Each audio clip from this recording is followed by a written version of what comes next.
એક સમય જનસેવા માટે જાણીતો સ્વામિનારાયણ સંપ્રદાય હવે વિવાદમાં રહેવા માટે જાણીતો બન્યો છે।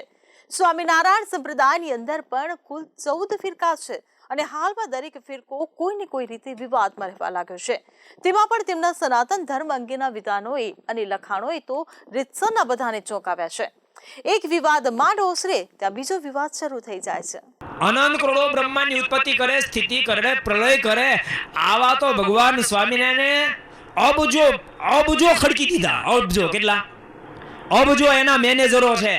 અબજો એના અરે એના નાના મન હાવ તુચ્છમાં તુચ્છ મેનેજર હોય ને એની પાછળ 500,000 50 લાખ 2 લાખ તો એના દાસ છે ને હાવ છેલ્લી ક્વોલિટીના મેનેજર પાસે। બોલો એ સમજાય તમને? એ સમજાય નહીં સમજાતું?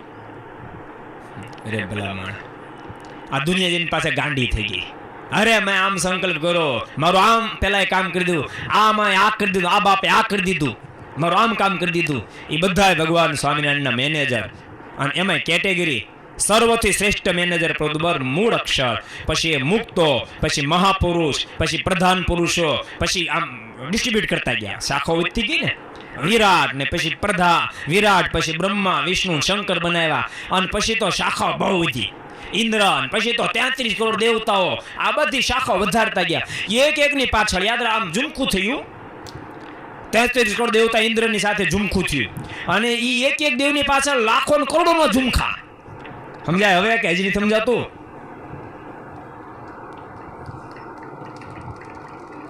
એના પાવર તો તમે એના પાવર તો એને ડાયરેક્ટ ભગવાન સ્વામિનારાયણનો સંબંધ નથી। તાજેતરમાં જ સરદાર સ્વામિનારાયણ મંદિરના સ્વામી નિત્ય સ્વરૂપના વાયરલ થયેલા વિડીયોએ જન લાગણી ઉશ્કેરી છે। આ વાયરલ વિડીયોએ સનાતનીઓ અને હિન્દુ સંગઠનોમાં આક્રોશ પેદા કર્યો છે। તેમણે વિવાદાસ્પદ વિધાન કર્યું હતું કે ભગવાન સ્વામિનારાયણે જ બ્રહ્મા વિષ્ણુ અને મહેશને બનાવ્યા હતા। તેના પછી 33 કરોડ દેવી દેવતાઓનું સર્જન પણ તેમણે કર્યું। આ ઉપરાંત ભગવાન સ્વામિનારાયણના અબજો મેનેજર છે।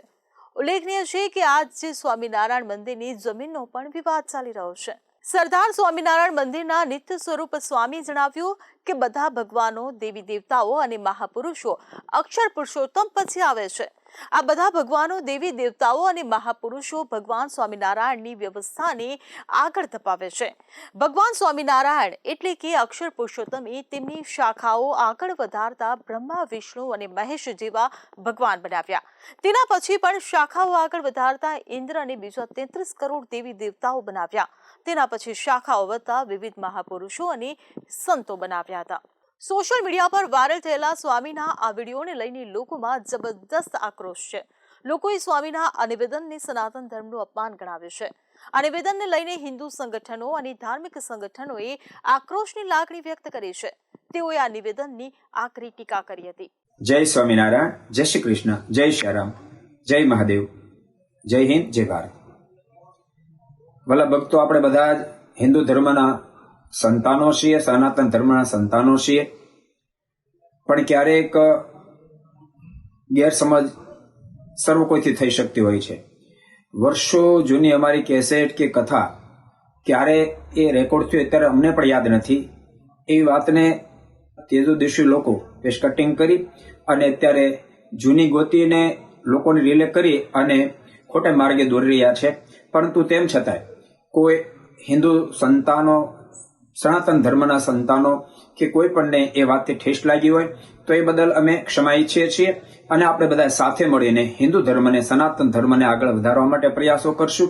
અને વર્તમાન કાળે વર્ષોથી અમે સ્વામિનારાયણ સંપ્રદાયની સાથે કેટલા બધા રામજી મંદિરોમાં, મહાદેવજીના મંદિરોમાં અમે પોતે કેટલી વસ્તુ અર્પણ કરીએ છીએ અને મંદિર બંધાવ્યા પણ છે અને આપણે સાથે મળીને કાર્ય કરશું ત્યારે જ વિધર્મીઓની સામે આપણે લડી શકશું। તેમ છતાંય ફરીને કાંઈ મારી ભૂલ હોય તો બદલે ક્ષમા માંગીએ છીએ અને બધા ખૂબ રાજી રહેજો અને આપણે સાથે મળીને કાર્ય કરશું। બધાને ખૂબ એથી યાદ કરી જય સ્વામિનારાયણ, જય શ્રી કૃષ્ણ, જય શ્રી રામ, જય મહાદેવ, જય હિન્દ, જય ભારત।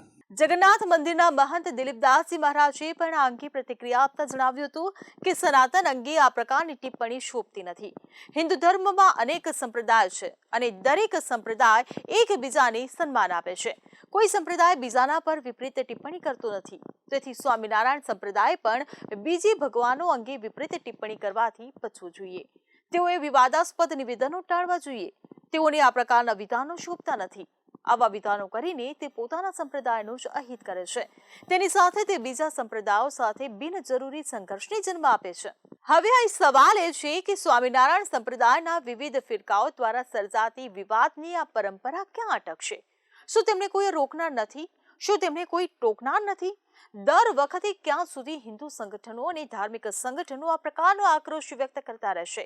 આ પ્રકારની ઘટના ક્યારેક જ બનતી ઘટના નથી. હવે તો કોઈને કોઈ ફિરકાનું આવું કંઈ ને કંઈ વિવાદાસ્પદ નિવેદન આવતું જ રહે છે.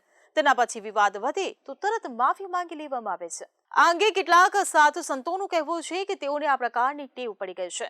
તેઓ પોતે તો ગેરમાર્ગે દોરાયેલા છે, પરંતુ તેઓ તેમના શ્રદ્ધાળુઓને પણ ગેરમાર્ગે દોરી રહ્યા છે. તેની સાથે કેટલાક સંતો એવું માને છે કે સ્વામિનારાયણ સંપ્રદાયના સ્વામીઓએ હિન્દુ શાસ્ત્રોનો અભ્યાસ કરવાની તાતી જરૂરિયાત છે. આ અભ્યાસ કઈ એક કે બે સ્વામીએ જ નહીં, પરંતુ તેમના બધા ફિરકાઓએ કરવાની જરૂર છે. જો તેઓ આ અભ્યાસ કરશે તો જ તેમને હિન્દુ ધર્મશાસ્ત્રોનો સાચો ખ્યાલ આવશે. તેના પછી તેઓ ધાર્મિક વિવાદ સર્જતા નિવેદનો નહીં કરે. તેઓએ વધુમાં જણાવ્યું કે સ્વામિનારાયણ સંપ્રદાય સેવાથી જ જાણીતો બન્યો છે. આ સંપ્રદાય વિવિધ કુદરતી આપત્તિઓ વચ્ચે કરેલી સેવા અંગે લોકો સારી રીતે જાણે છે. હવે જો આ સંપ્રદાય સેવા પડતી મૂકીને વિવાદનો માર્ગ પકડશે તો સંપ્રદાય અને લોકો બંનેમાંથી કોઈનું તેમાં ભલું નહીં થાય. તેમાં ઉપરથી સંપ્રદાયનું નામ ખરડાશે. ધર્મ બહુ સંવેદનશીલ બાબત છે. તેથી તેના અંગે જ્યારે કોઈ જાહેર ટિપ્પણી કરવામાં આવતી હોય ત્યારે તેમાં સાવધાની રાખવી આવશ્યક છે. જો આમ કરવામાં ન આવે તો સમાજમાં વૈમનસ્ય ઊભું થાય છે. જો કે આ બધી વાત તો લાંબા ગાળાની થઈ, પરંતુ હાલમાં તો આ અવાંછિત વિવાદ સર્જતા આ સંપ્રદાયના સ્વામીઓના મોઢે તાળા કઈ રીતે લગાવવા તે એક મોટો સવાલ છે. તેઓના પર ધાર્મિક વિવાદ સર્જવાનો કે ધાર્મિક લાગણીઓ ભડકાવવાનો આરોપ મૂકી શકાય છે. ધાર્મિક સ્વતંત્રતાના અધિકારનો ઉપયોગ કઈ બીજાની ધાર્મિક લાગણીઓ પર પ્રહાર કરવો તો ન કરી શકાય ને. તેઓને આ રીતે વર્તતા રોકવા માટે કયા કયા પ્રકારની કાયદાકીય કાર્યવાહી કરી શકાય તે હવે જોવું રહ્યું. હજી હમણાં થોડા સમય પહેલા સનાતની સંત સમાજની મળેલી બેઠકમાં આ રીતે વિવાદ સર્જતા સ્વામિનારાયણ સંપ્રદાયના બધા 14 ફિરકાઓની નોટિસ પાઠવવામાં આવેલી છે. તેમાં વિવાદ સર્જતા નિવેદનો જ નહીં પણ લખાણો પણ તેમના ધાર્મિક પુસ્તકોમાંથી દૂર કરવામાં આવે અથવા તો પુરવાર કરવામાં આવે તેમ જણાવ્યું છે. તેથી આગામી સમયમાં આ કાયદાકીય કાર્યવાહીનો પડઘો જોવા મળી શકે છે. હવે સ્વામિનારાયણ સંપ્રદાયના વિવિધ ફિરકાઓ આ નોટિસનો શું જવાબ આપે છે તેના પર આગળની કાર્યવાહીનો આધાર છે. બીજું કશું નહીં તો પણ બિનજરૂરી વિવાદ સર્જતા આ ફિરકાઓની સામે યોગ્ય કાયદાકીય પગલાં ભરવા તો જરૂરી છે, જેથી તે ભવિષ્યમાં કોઈ ધાર્મિક લાગણીને ઠેસ પહોંચાડતા નિવેદનો કરતા અને લખાણ લખતા 100 વખત વિચાર કરશે.